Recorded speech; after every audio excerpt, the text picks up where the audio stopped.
अंगराज कर्ण, अंग की इस यात्रा में ये धनुष और मैं, हम दोनों तुम्हारा बल है। ये धनुष तुम्हें शत्रुओं से संघर्ष में काम आएगा और वृषाली शत्रुओं की सोच से संघर्ष में।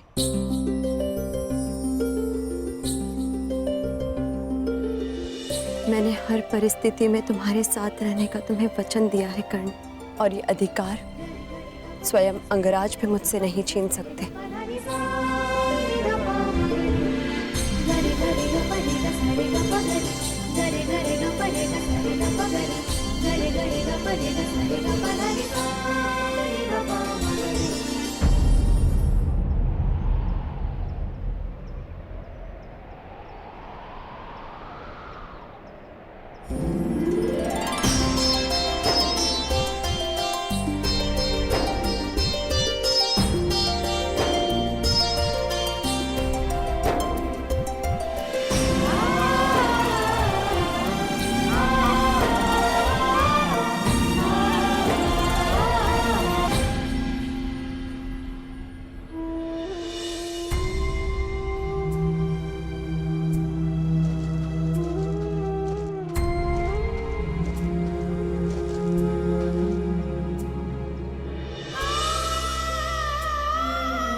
राज्याभिषेक के समय राधा अपने राधे को आशीष नहीं दे पाई, परंतु अंगराज कर्ण को अपने जीवन के नए मार्ग पर जाने से पहले उसकी माता एक सीख देने आई है। कर्ण, नियति ने तुम्हें सदा दुर्गम मार दिया है। निश्चित रूप से अंग का मार्ग भी सुगम नहीं होगा। जब कभी ऐसे परिस्थिति में फंस जाओ कि मार्ग ही ना सूझे, तो स्मरण रखना कि तुम्हारी माता तुम्हारा मार्ग देख रही है। जब कभी भी पराजय सामने खड़ी हो, तो स्मरण रखना तुम्हें स्वयं के लिए नहीं, अपनी माता के लिए विजय करनी है। अपने कुल के उत्थान के लिए जीतना है, समाज के परिवर्तन के लिए जीतना है।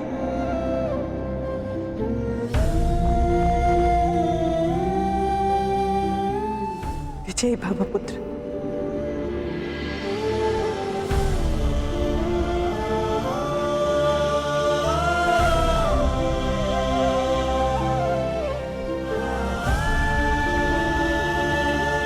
राजकुमारों के लिए मेरी गुरुदक्षिणा चुकाने का अवसर ही नहीं, अपितु तुम सबकी ये अंतिम परीक्षा भी है।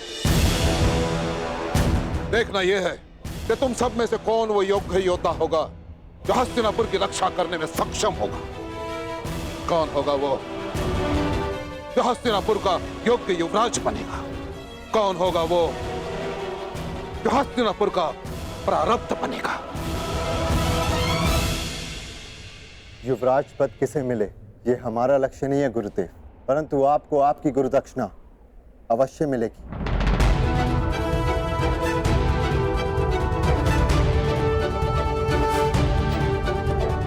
आज्ञा दीजिए गुरुदेव। यशस्वी भव, विजयी भव। प्राण की आज्ञा दीजिए ज्येष्ठ पिताश्री। युधिष्ठिर, तुम धर्म और नीति के स्वयं ज्ञाता, परंतु तुम्हारा ज्येष्ठ पिता होने के नाते मैं तुमसे कुछ कहना चाहूंगा। पांचाल नरेश के साथ क्या करना है ये आचार्य तुम्हें बता चुके, परंतु 105 कुरु कुमारों के ज्येष्ठ होने के नाते अपने अनुजों की सुरक्षा करना भी तुम्हारा ही दायित्व है। मैं अपने प्राण देकर भी अपना दायित्व पूरा करूंगा महाराज, पूरा करूंगा महाराज।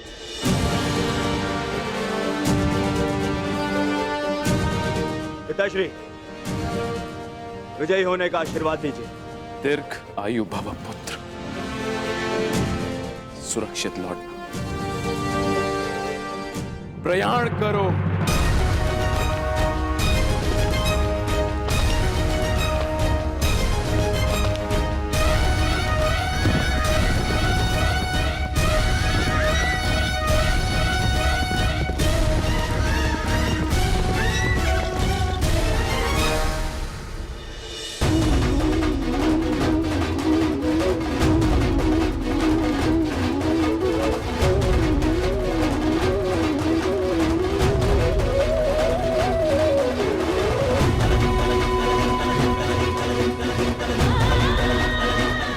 पुत्रों की रक्षा करना, मेरे कर्ण की रक्षा।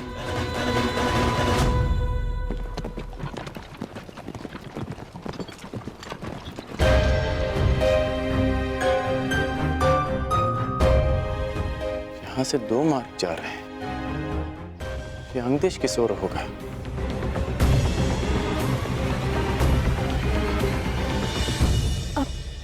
वो देखो, वो यात्री, उनसे पूछते हैं।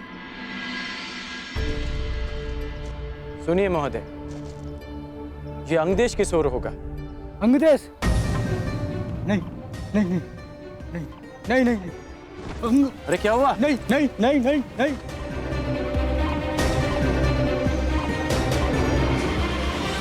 ये अंगदेश के नाम से इतना भयभीत क्यों हो गया?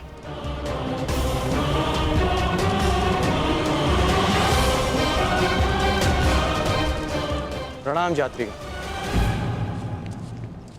हमें अंगदेश जाना है। अंगदेश? तो आप अंगदेश जाएंगे?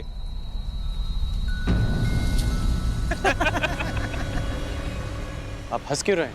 जिसके पास तनिक भी बुद्धि हो वो अंग की ओर नहीं जाएगा। आप मात्र मार्ग बताइए, लक्ष्य मैं साध लूंगा। तो ये दाहिना मार्ग पकड़ लीजिए मित्र,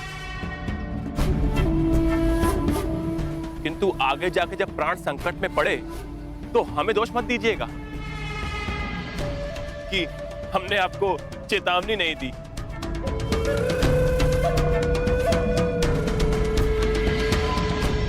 ऐसा क्या है अंग में कि लोग उस तरफ मुख भी नहीं करना चाहते?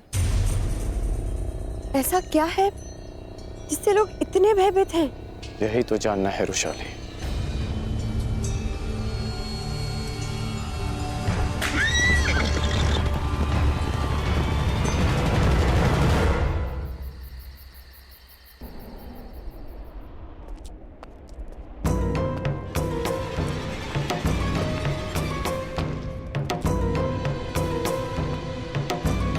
प्रणिपात महामहिम।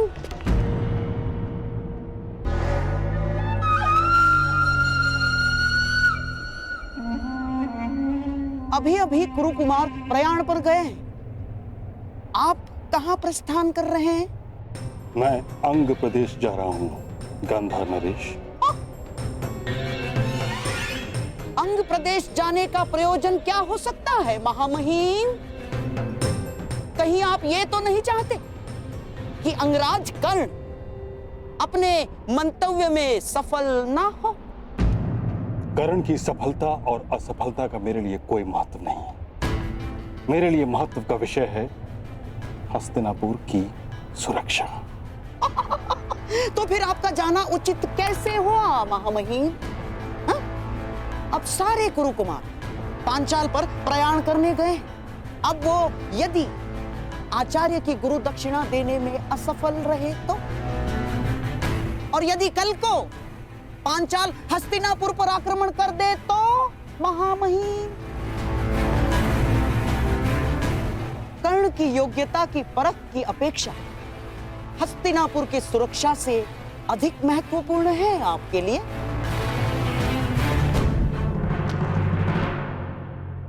शकुनी ठीक कह रहे हैं ताछरी, अंग देश जाने में कोई लाभ नहीं। यदि मैं वहां समय से ना पहुंचा तो बहुत बड़ी हानि हो जाएगी महाराज। मैं आपका तात्पर्य समझा नहीं ताछरी। अंग, मगध और हस्तिनापुर का सीमांत राज्य है। कदाचित गांधार नरेश इस बात से अनभिज्ञ हैं कि मगध नरेश जरासंध और हस्तिनापुर के मध्य एक संधि है। वहां कोई राजा नियुक्त नहीं किया जा सकता, कोई प्रशासक नहीं। अंग राज्य की जलापूर्ति मगध से होती है, जिसके बदले मगध नरेश जरासंध के सेवक अंग के नागरिकों से कुछ सेवा लेते हैं। यदि कर्ण ने वहां जाकर नीति या राज व्यवस्था में कोई परिवर्तन किया तो ये संधि टूट जाएगी।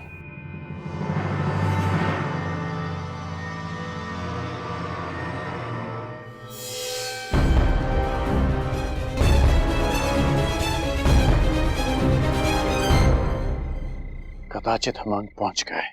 यह है अंग प्रदेश, मेरी कर्म भूमि।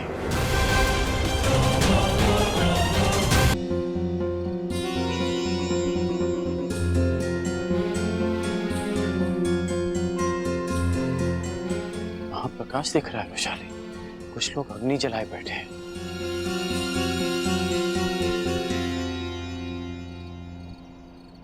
कदाचित हम अंग पहुंच गए।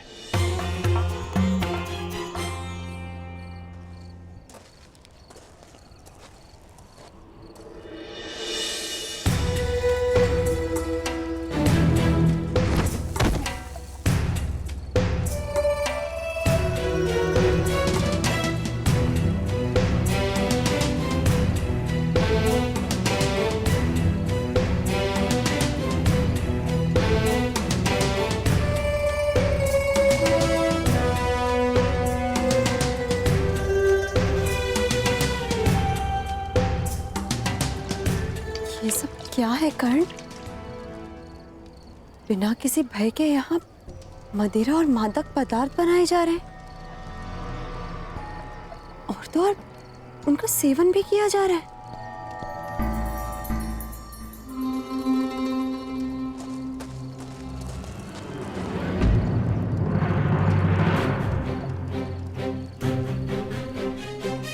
रोटी छूने का साहस कैसे किया तूने?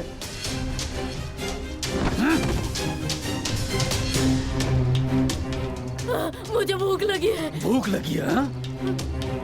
तो ये ले मदिरा पी। जब तक कार्य पूरा नहीं हो जाता भोजन नहीं मिलेगा। और फिर से रोटी मांगी तो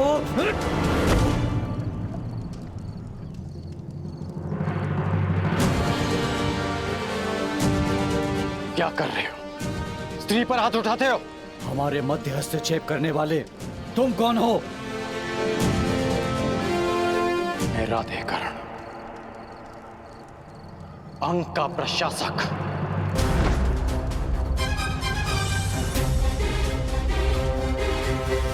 वो आ गया, वो आ गया, वो आ गया, वो आ गया, वो आ गया।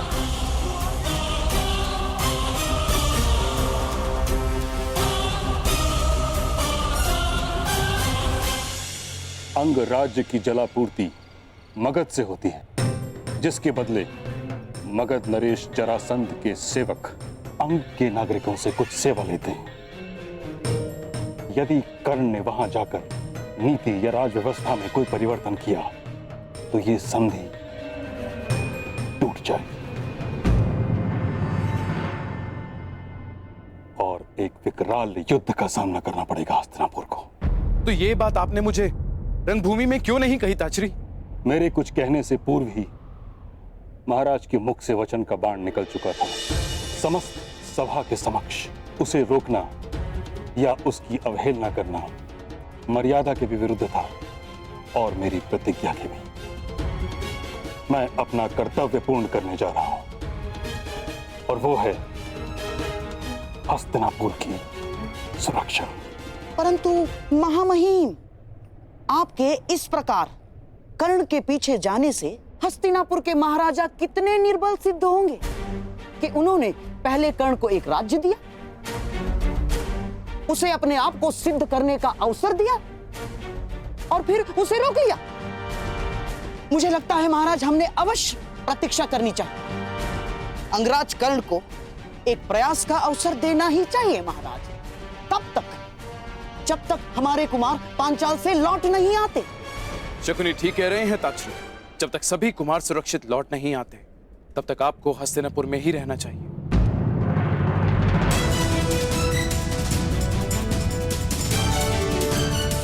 जैसी आपकी इच्छा महाराज। मेरी चिंता केवल यह है कि प्रतीक्षा का समय कहीं हमारे हाथ से सारा समय छीन न ले।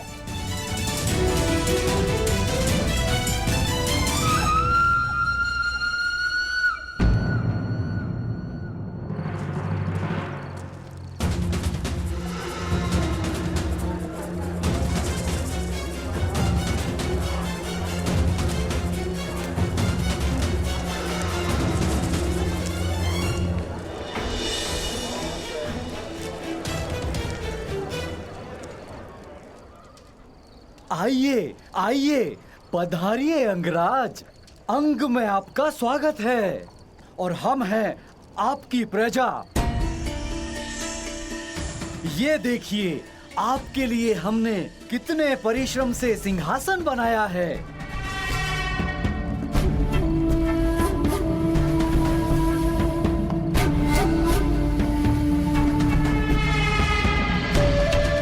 विराजिए।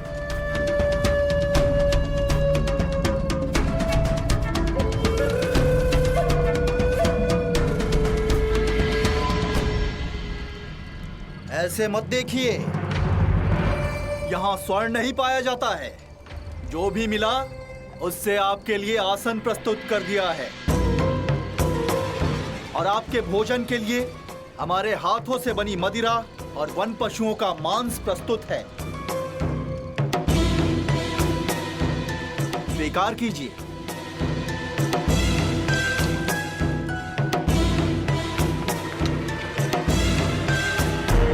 अरे हटो हटो, मार्ग दो मार्ग दो। जीवन में पहली बार किसी राजा के दर्शन हुए हैं। मैं प्रणाम तो कर लूं। प्रणाम।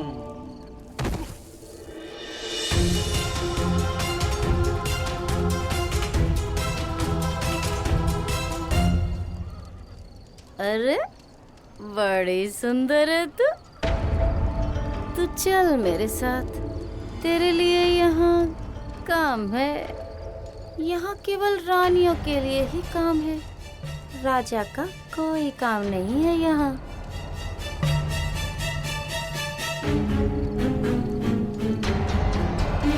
स्वागत है अंगराज।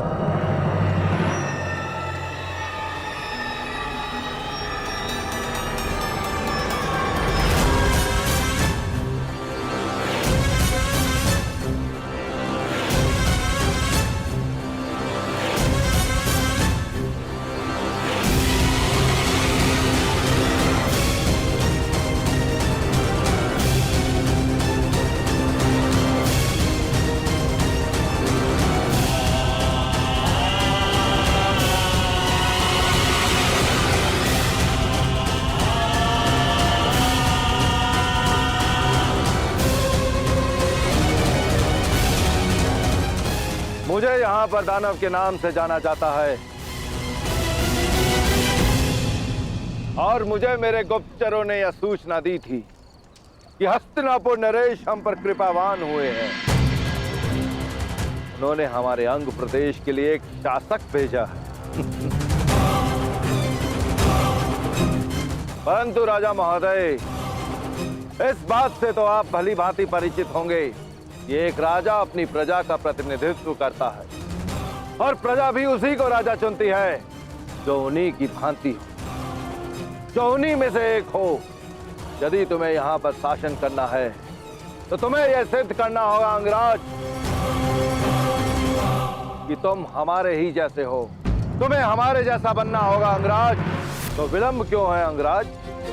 प्रारंभ करो, इस मदिरा का सेवन करो, सिद्ध करो कि तुम हम में से ही हो। अन्यथा तुम इसी समय यहां से वापस जा सकते हो।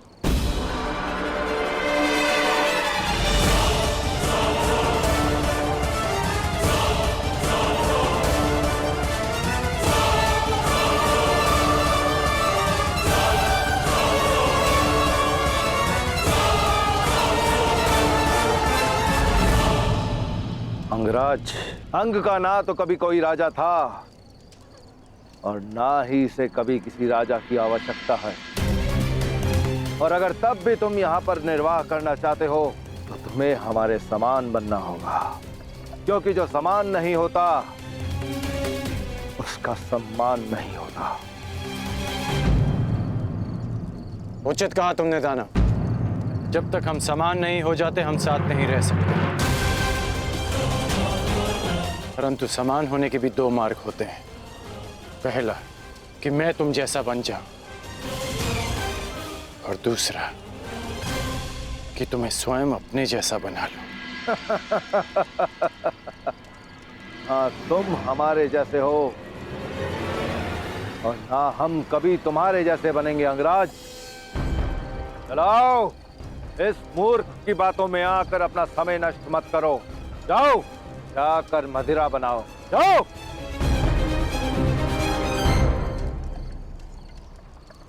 मुझे समझ नहीं आ रहा, तुम शांत क्यों थे कर्ण? तुम्हारा एक बाण एक पल में उस दानव का अंत कर देता, और यहाँ अंग में सुशासन का प्रारंभ।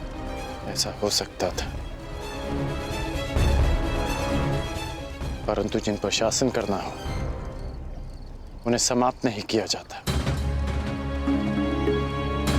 मेरा एक बाण उस दानव को सदा के लिए शांत कर देता, परंतु अंग की प्रजा में एक भय उत्पन्न कर देता। प्रजा के मन में राजा के लिए भय नहीं, सम्मान होना चाहिए। मैं यहाँ एक योद्धा नहीं, राजा बनकर आया हूं रुशाली। तो अब क्या करोगे कर्ण?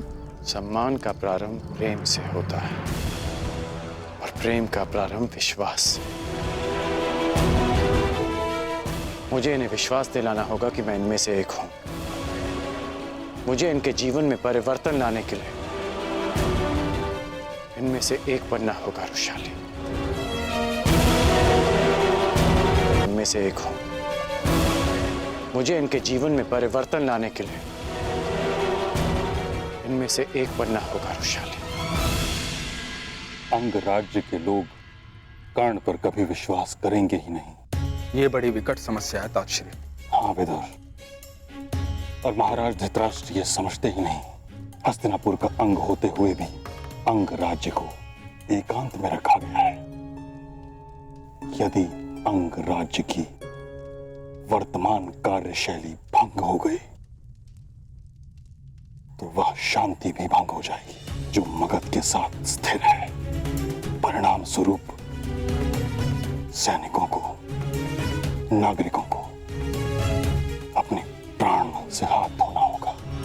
जो दशकों से असहाय रहे हैं, वह जब कर्ण को हस्तिनापुर के प्रतिनिधि के रूप में देखेंगे तो उन्हें घृणा हो जाएगी, और ये घृणा कब हिंसा में परिवर्तित हो जाए। अब आप क्या करेंगे ताक्षरी? मैं अपने कर्तव्य से भली भांति परिचित हूं। मेरा कर्तव्य है हस्तिनापुर की सुरक्षा करना। मेरा मन इस चिंता से व्याकुल अवश्य है, किंतु मैं अपने कर्तव्य पर अडिग हूं।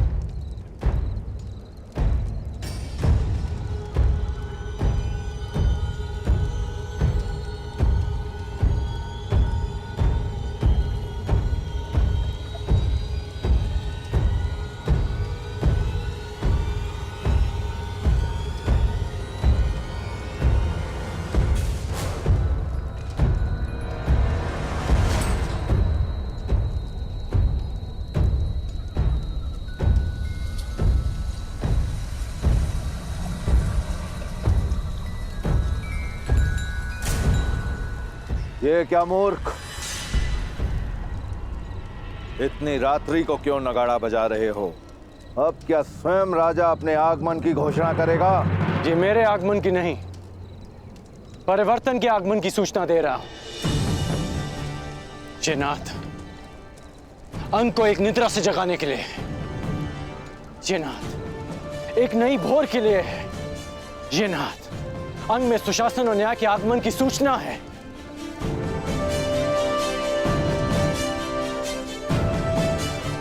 तुमने कहा था ना दानव कि मुझ में और अंग की प्रजा में कोई समानता नहीं। समानता है। मैं भी अंग का विकास चाहता हूं। मैं भी चाहता हूं कि अंग प्रदेश की जीवन शैली उन्नत हो, परंतु उसके लिए हमें सम्मिलित प्रयास करने होंगे। दोस्तों, मुझे राजा नहीं अपना मित्र समझो, और समझो कि जो जीवन तुम जी रहे हो वो नारकीय है। इससे ना तुम्हें अच्छा वर्तमान मिलेगा, ना ही तुम्हारी संतान को उज्जवल भविष्य। मुझे आपके साथ की आवश्यकता है। कहिए कि आप देंगे मेरा साथ? अंग के विकास के लिए क्या अंगवासी अपने राजा के साथ चलेंगे? उत्तर दीजिए।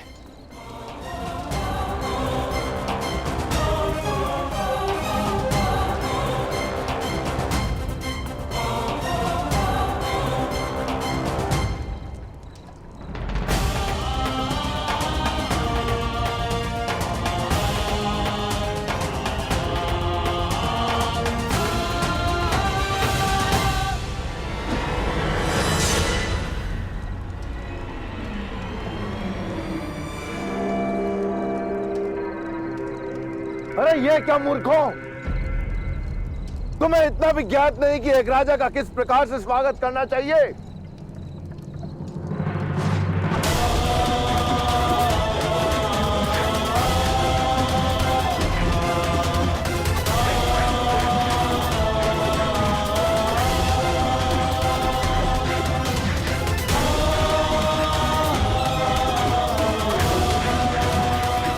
इस प्रकार होता है स्वागत राजन।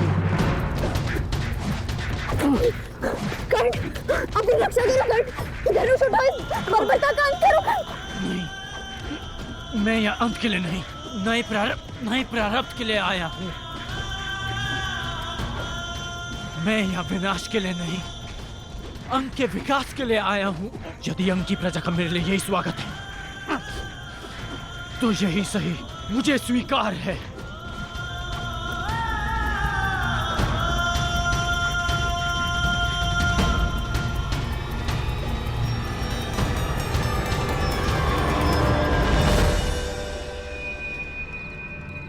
रुक क्यों गए आप सब? मुझे आपका यह स्वागत भा रहा है। आइए, आगे बढ़िए। अंगराज कर्ण, यदि यह स्वागत तुम्हें प्रतिदिन नहीं चाहिए तो इसी क्षण यहां से लौट जाओ।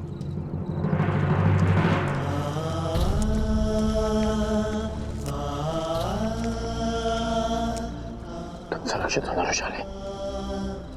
चोट तो नहीं लगी तुम्हें? मैं सुरक्षित हूँ कर्ण, परंतु क्या तुम्हें अपने घाव दृष्टि में नहीं आते?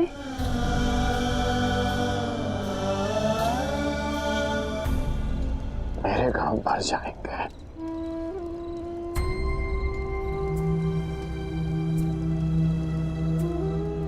परंतु उन घाव को देखो जो उनकी प्रजा के मन पर, उनके जीवन पर, उनके भविष्य पर लगे हैं।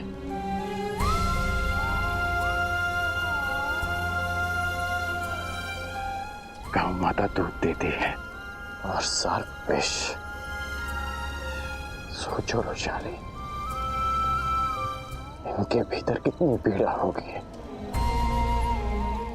कि इन्होंने अपने राजा का स्वागत पाषाण खंडों के प्रहार से किया। परंतु कर्ण, स्वयं को घायल करके क्या प्राप्त होगा? विश्वास, विश्वास रोशाली। मैंने इनके प्रहार का उत्तर प्रहार से नहीं दिया,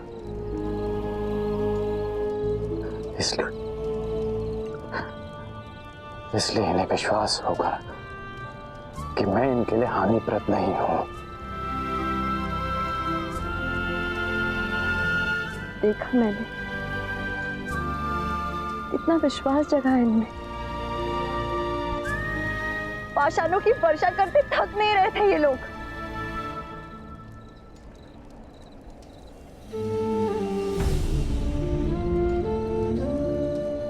भूल रही हो कि इनका बल क्षीण हुआ था,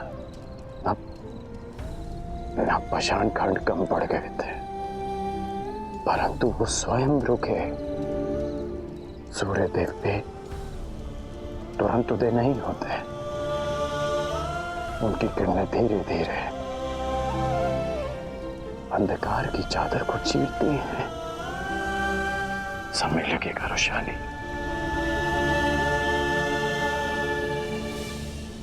परंतु इनकी घृणा का अंत होगा। मेरे लिए इनके हृदय के द्वार खुलेंगे।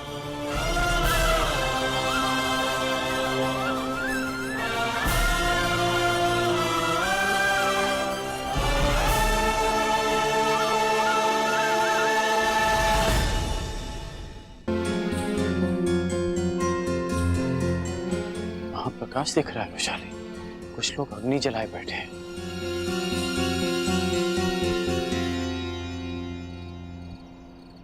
कदाचित हम अंग पहुंच गए।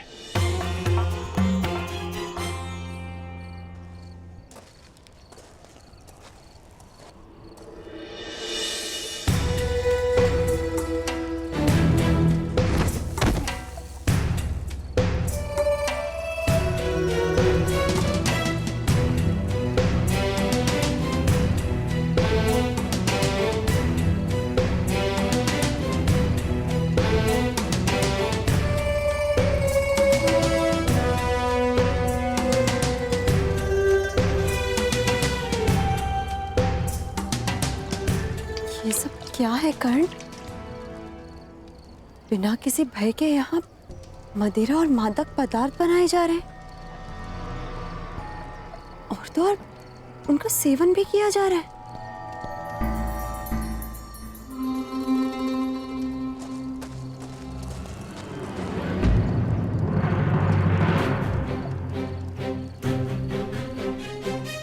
रोटी छूने का साहस कैसे किया तूने?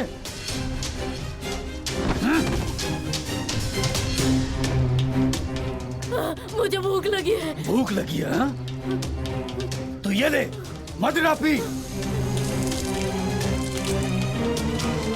जब तक कार्य पूरा नहीं हो जाता भोजन नहीं मिलेगा और फिर से लगेगा रोशानी।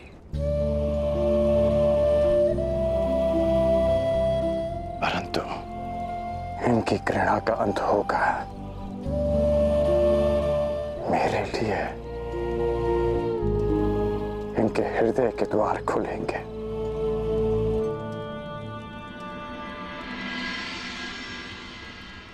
अंगराज,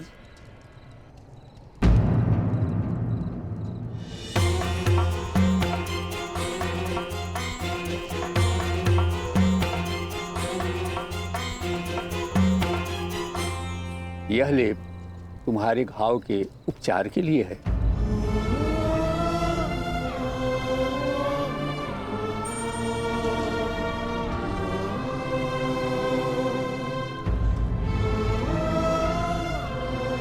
यदि चाहो तो मेरी कुटिया में आ सकते हो।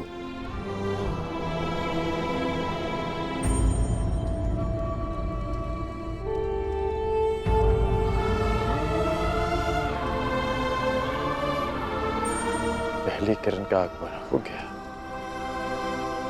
कभी कभी अंतिम युद्ध जीतने के लिए प्रारंभ में पराजय सहनी पड़ती है रोशानी।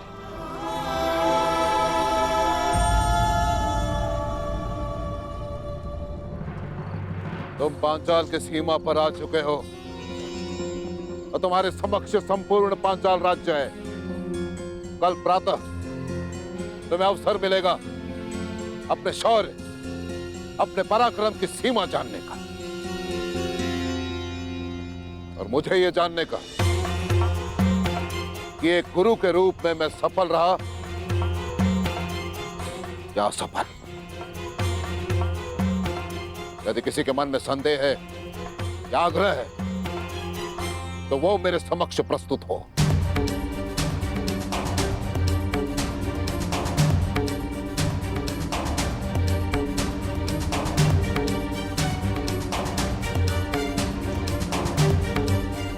ज्येष्ठ गुरु कुमार, तुम्हारे मन में कोई संदेह है? संदेह नहीं गुरुदेव, उत्सुकता है। एक शिष्य होने के नाते मैं अपना धर्म पूरा करूंगा, अपने गुरु की आज्ञा का पालन करूंगा। परंतु धर्म के नाते क्या मुझे इतना जानने का भी अधिकार नहीं कि पंचाल नरेश पे आक्रमण क्यों किया जा रहा है? क्या पंचाल नरेश इस आक्रमण के पात्र हैं? मुझे ज्ञात था कि धर्मराज युधिष्ठिर के मन में अवश्य प्रश्न उठेंगे। मैं तुम्हें एक कथा सुनाता हूं और तुम स्वयं निर्णय करना कि पांचाल नरेश द्रुपद प्रतिशोध का पात्र है या नहीं। एक ब्राह्मण कुमार और एक राजकुमार दोनों अभिन्न मित्र थे। उनके मित्रता का कारण था कि इन दोनों के एक ही गुरु थे। ब्राह्मण कुमार के पिता शिक्षा हो या भिक्षा, पुरस्कार हो या दंड, दोनों मित्र समान रूप से उसे बांट लेते। राजकुमार अपने ब्राह्मण मित्र से कहता कि जब वो राजा बनेगा तो अपना राज्य भी उससे बांटेगा। समय बीता, राजकुमार और ब्राह्मण कुमार की शिक्षा पूर्ण हुई। राजकुमार अपने राज्य लौट गया और यहां ब्राह्मण कुमार के पिता स्वर्ग सिधारे।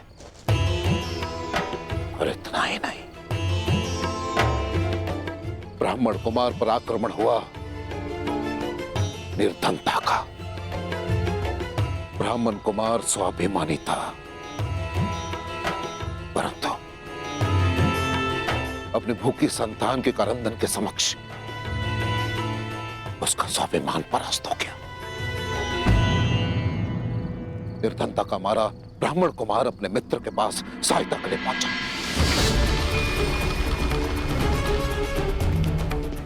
जब तक राजा बन चुका था,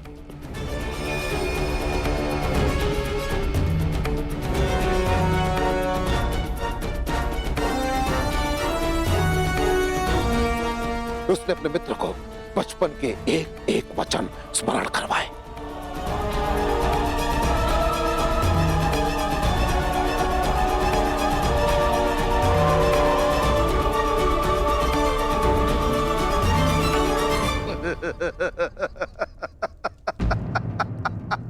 निर्धनता ने तुम्हारा विवेक, तुम्हारी बुद्धि तुमसे हर ली है।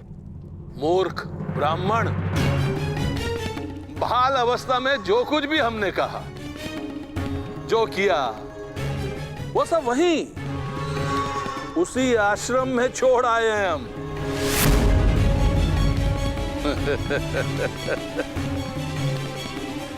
परिवार पालन पोषण में कोई समस्या हो रही है तो 2-4 गाय, कुछ स्वर्ण मुद्राएं हमसे दान में प्राप्त कर सकते थे,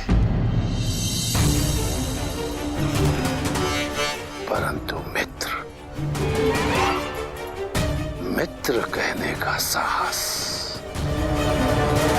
कदापि नहीं, क्योंकि मित्रता सदा बराबर वालों में होती है। सभासदों, देखो देखो इस मूर्ख ब्राह्मण को, दरिद्र भिक्षुक हमसे, सम्राट द्रुपद से मित्रता करना चाहता।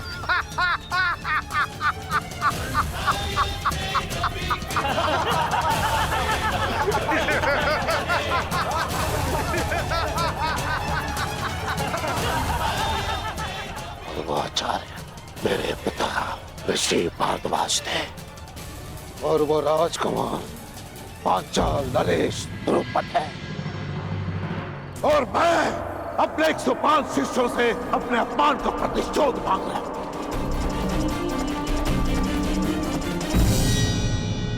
क्योंकि मैं द्रोण वो ब्राह्मण पुत्र हूं और वर्षों से ये अपमान की अग्नि मेरे हृदय में धधक रही है एक ज्वालामुखी के भांति, और इस ज्वालामुखी को शांत करना मेरे शिष्यों के हाथ में है।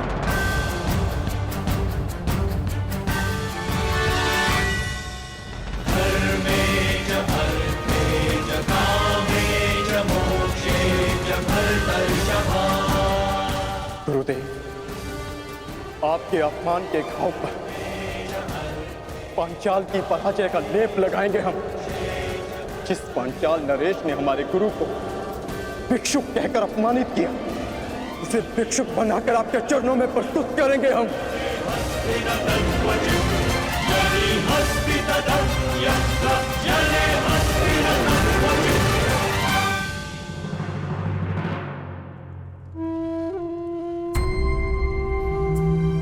धन्यवाद महोदय।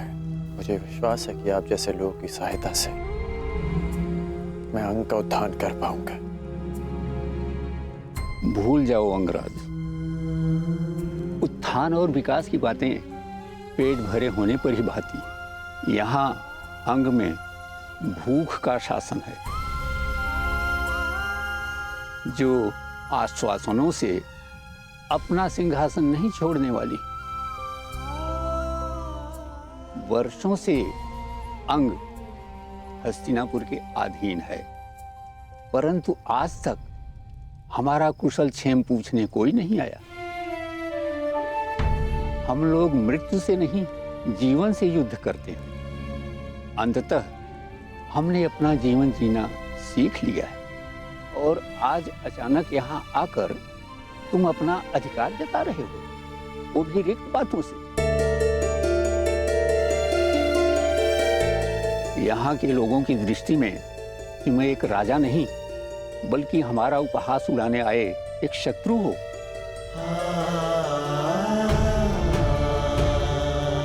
यदि ऐसा है तो आपने मेरी सहायता क्यों की? क्योंकि मेरा भी एक पुत्र था, तुम्हारे ही जैसा, तुम्हारी ही तरह परिवर्तन की बातें करने वाला, सबको भूख मिटाने का स्वप्न दिखाता, और स्वयं प्यासा भी मर गया। आश्चर्यचकित न हो कर्ण, यही अंग का सत्य है। जल प्राप्त करने के लिए हमें मदिरा बनाकर मगध भेजनी होती है। गले की अग्नि को बुझाने के लिए हमें हृदय को दग्ध कर देने वाली मदिरा बनानी पड़ती है। और मेरे पुत्र ने इसी रीति का विरोध किया था, और उत्तर में मगध ने उसे जल नहीं दिया। उस सबकी सहायता करना चाहता था, उस सब के लिए जल चाहता था, परंतु किसी ने भी उसकी जिह्वा पर 2 बूंद जल भी नहीं डाला। ज्ञात नहीं वो प्यास से मर गया या अपनों के आघात से, परंतु ये सब मैं तुम्हें क्यों सुना रहा हूं? तुम्हें तो अनुमान भी नहीं होगा कि अपने जन को खोने से कैसा अनुभव होता है।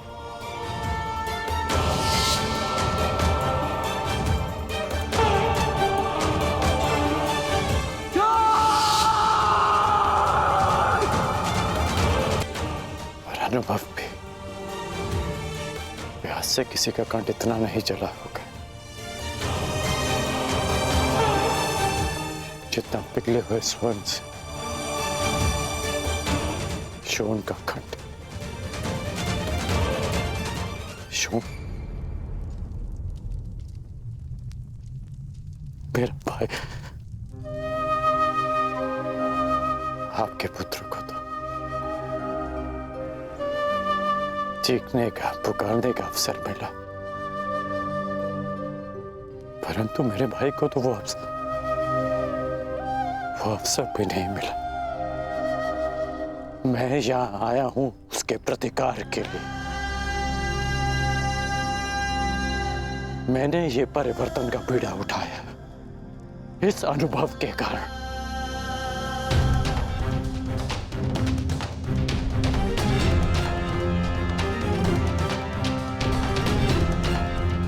मैं पराजय स्वीकार नहीं करूंगा।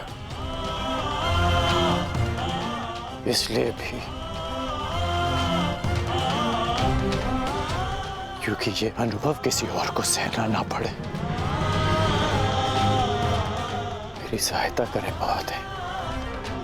मुझे बताइए कि अंग की प्रजा को नया जीवन कैसे दिया जाए? जीवन तो बस जल से मिलता है अंगराज। वर्षों से ये लोग प्यासे हैं। इन्हें केवल जी सकने योग्य मात्रा में ही जल मिलता है।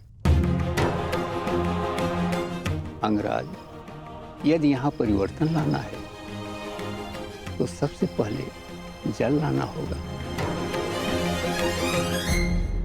दिला सकते हो इन्हें जल पर अधिकार? मनुष्य 5 तत्वों से बना है। जल, वायु, अग्नि, आकाश, भूमि। इन 5 तत्वों पर सबका समान अधिकार है। किसने यह अधिकार छीनने का दुस्साहस किया? कौन रोकता है अंग के अधिकार का जल? महोदय, आप मुझे उसके पास ले चलिए।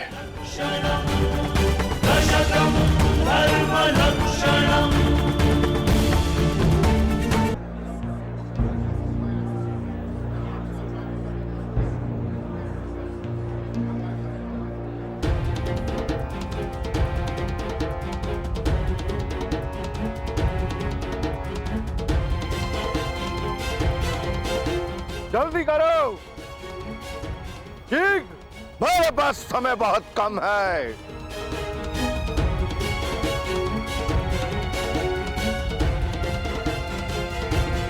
जल्दी करो।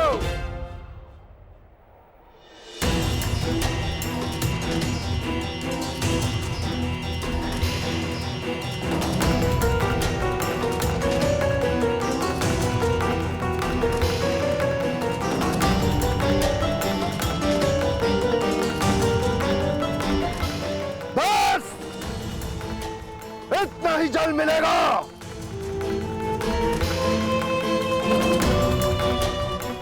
यदि तुम्हें अपने अधिकार से और अधिक जल चाहिए तो भगत के अधिकार की मदिरा लाओ। जाओ। मेरी अंजलि छोटी है, प्यास नहीं बुझी और जल चाहिए।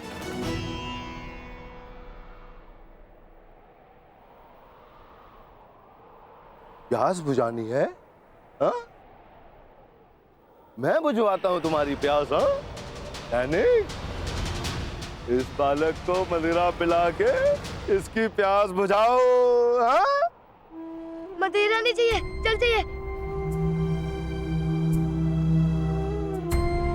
ये भी मदिरा पी, आनंद ले।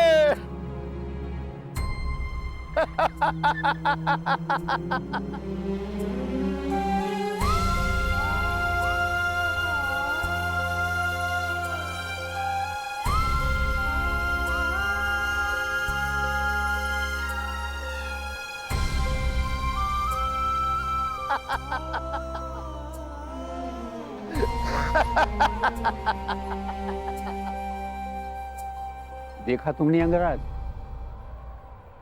वर्षों से ऐसे ही चला रहा है। एक अंजलि जल के लिए अपने जीवन के हर पल को मगध के नाम कर दिया है अंगवासियों ने। ये दानव मगध नरेश जरासंध का प्रतिनिधि है और अंग देश के विकास के मार्ग में सबसे बड़ी चट्टान। ये जब तक यहाँ है, अंग देश कभी भी स्वतंत्र नहीं हो सकता।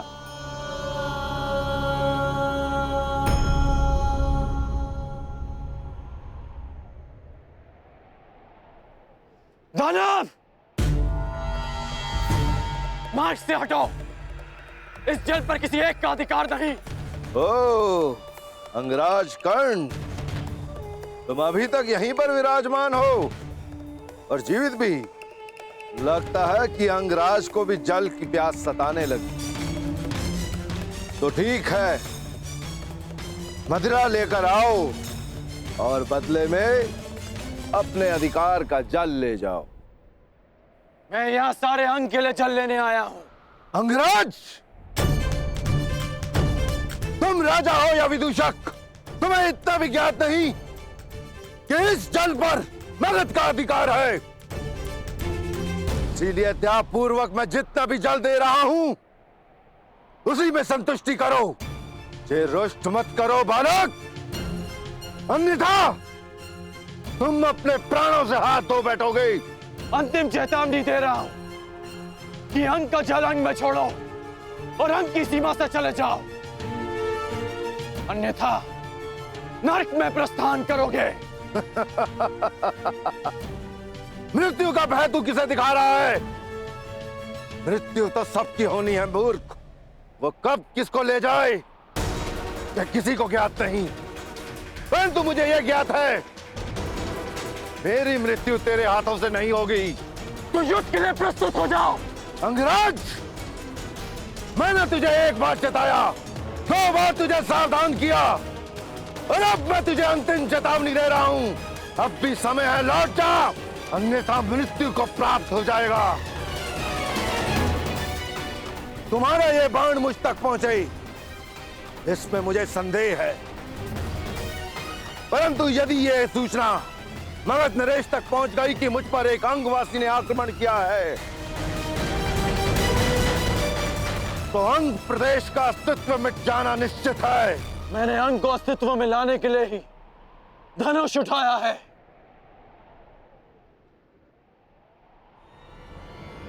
सावधान!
महामहिम, महामहिम, महामहिम, प्रणाम महामहिम।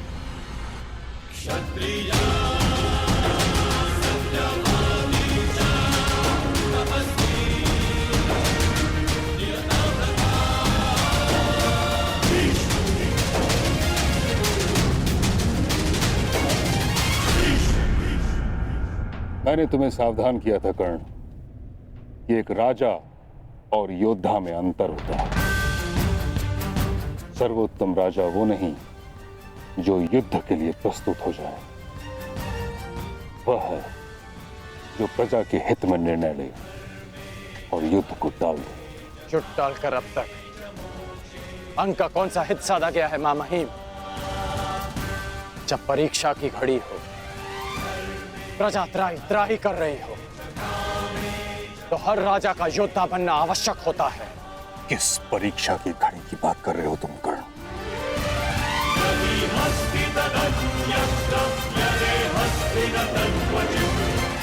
अंग की प्रजा को देखिए, अंग की प्रजा को देखिए महामहिम। एक राजा का कर्तव्य होता है कि उसकी प्रजा संपन्न हो, कि उसके राज्य में कोई भूखा ना सोए। और यहां भूख की अग्नि बुझा सके इतना अन्न मिलना तो दूर की बात है, मुझे तो इतना जल तक नहीं मिलता कि ये अपनी प्यास की अग्नि बुझा सके।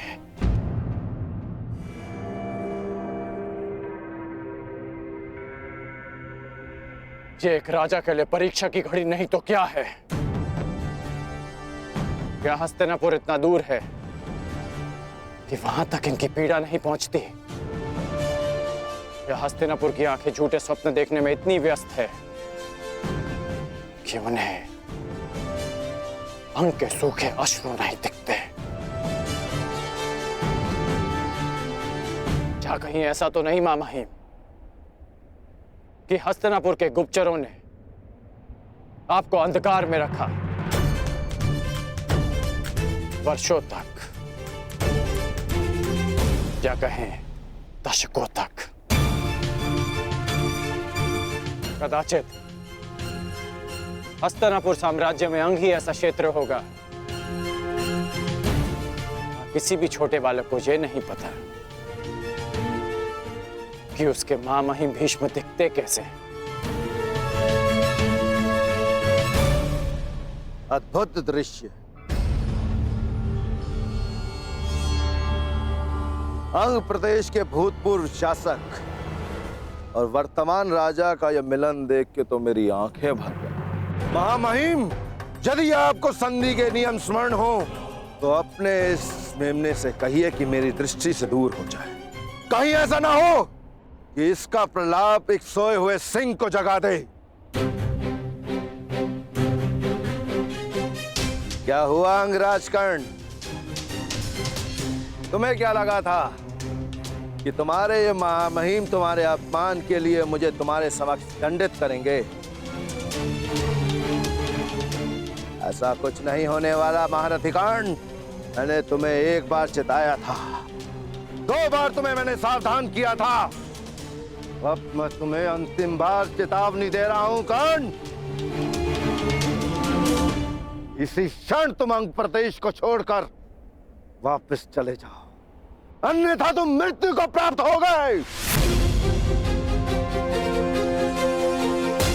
अंग प्रदेश में ना कभी कोई राजा था, ना ही अंग प्रदेश को किसी राजा की आवश्यकता है।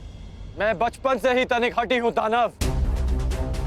महामहिम सैकड़ों बार मुझे समझा चुके हैं। जब उनकी बात नहीं समझ पाया तो तुम्हारी क्या समझूंगा। इसलिए मुझे तुम्हारी अंतिम चेतावनी भी अस्वीकार है। तू ऐसे नहीं मानेगा कर्ण।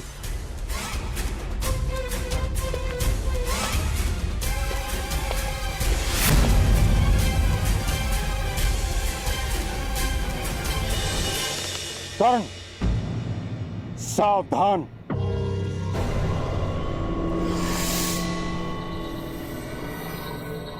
हट जाओ कन्या, मैं स्त्रियों पर अस्त्र नहीं उठाता।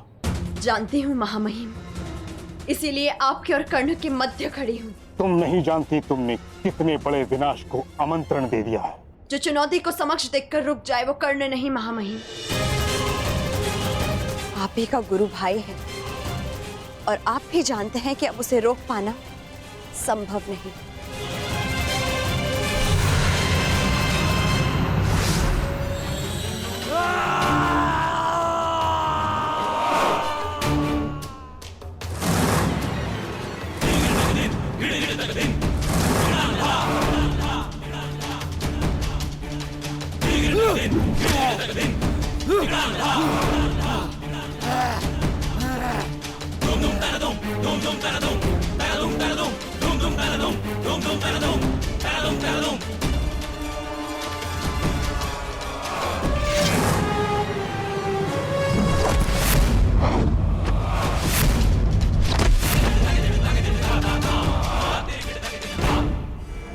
ये है अंग के राजा के अपमान के उत्तर में।